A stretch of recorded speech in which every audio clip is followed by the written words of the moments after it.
eu supărări mari ca orice om de pe pământ, dar Dumnezeu m-a ajutat și acum pot să râd. Am tras ca un nebun mereu, numai pentru familia mea, și n-am avut încredere în nimeni, că lumea este rea.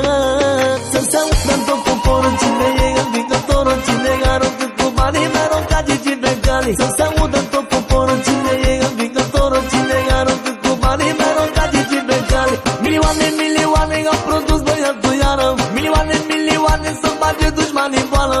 Vă uitați la mine și deloc nu vă convine, dacă vă dau mintea mea voi ia corpul razna.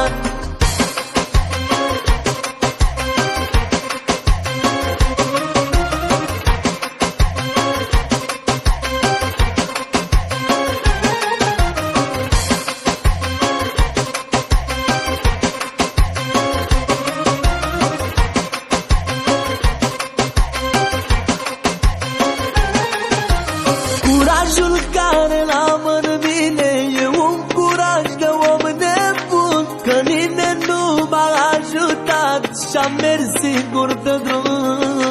Mi-am luat inima din și-am tras să ajung unde mi-am propus, și apelați cu toți la mine, că prea bine m-am pus. Să se audă în tot poporul cine e învingătorul, cine aruncă cu banii mereu ca Gigi Becali. Să se audă în tot poporul cine e învingătorul, cine aruncă cu banii mereu ca Gigi Becali. Milioane, milioane au produs băiatul iară, milioane, milioane să bage dușmanii în boală. Vă uitați la mine și deloc nu vă convine, dacă vă dau mintea mea voi ia corpul razna.